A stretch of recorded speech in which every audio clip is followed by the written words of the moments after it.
শয়তানের খালাতো ভাই।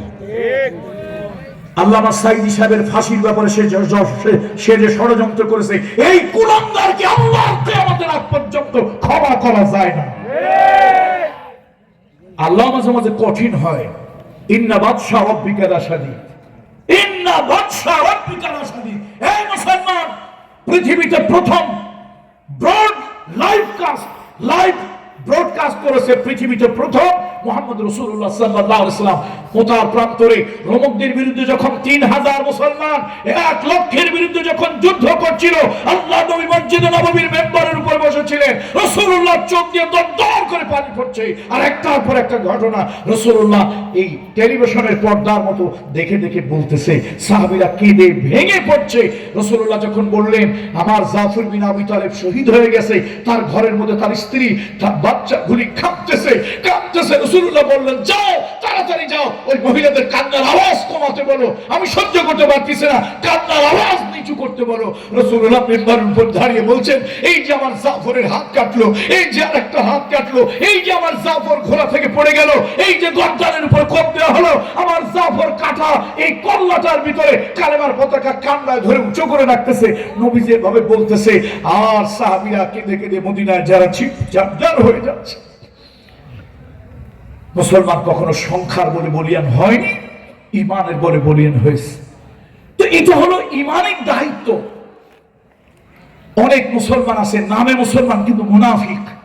এই জন্য আমি সহজে 3 নম্বরটা সহজে বলে যাই, ইমানদারের 2 হাত, মুনাফিকের 3 হাত। আচ্ছা বলেন তো, ইমানদারের হাত কয়টা? মুনাফিকের হাত কয়টা? 3টা। ইমানদারের 2 হাত, একটার নাম ডান হাত আর একটার নাম বাম হাত, আর সব কথার মাঝখানে ঢুকায় দেয় একটা হাত, ওইটার নাম অজুহাত। বিনা দলিলে বুঝবেন লোকটা মুনাফিক। অজুহাতের কোনো শেষ নাই। মসজিদ কমিটি ইমাম সাহেব একটু কড়া ভাষণ দিয়েছে, যে এত কড়া ভাষণ আপনারা কে দিতে বলেছে? নানান ধরনের অজুহাত। আরে মসজিদ কমিটি ইমাম সাহেব কোরআন হাদিসের উপরে কথা বলবে, এটা যদি বরদাস্ত করতে না পারো, তোর মতো ডাকাত, তোর মতো বদমাশ, তোর মতো ব্যাংক ডাকাতকে কে মসজিদ কমিটিতে এনেছে? আমার দেশে রাজনৈতিক প্রভাব, সামাজিক প্রভাব দিয়ে মসজিদগুলোকে প্রভাবিত করা হয়। দুর্ভাগ্য জাতির জন্য। মাহফিল কমিটি, দেশে ক্যাসিনো হয় বাধা নাই, দেশে প্রস্টিটিউশন আছে বাধা নাই, দেশে মদ হয় বাধা নাই।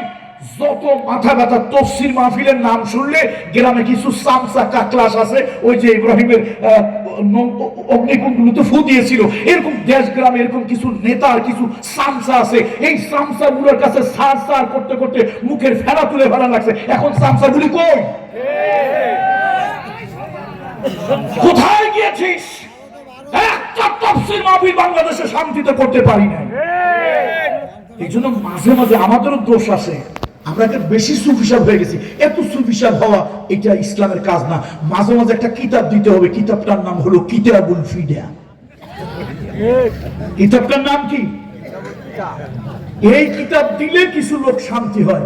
দেশে ক্যাসিনো হয় তা চোখে দেখো না, যাত্রা হয় তা চোখে দেখো না, ওয়াজ মাহফিল হইলি এত গুড়া কিরমি মাথার মধ্যে কেন? মাথার মধ্যে এত গুড়া কিরমি কেন? কোন দিকে খেয়াল নাই, যত খেয়াল তাফসীর মাহফিল নাম শুনলে এই কুলাঙ্গার গুলোর মাথা নষ্ট হয়ে যায়। শান্তিতে তাফসীর মাহফিল করতে দেয় নাই বিগত 15টি 15.5 বছর।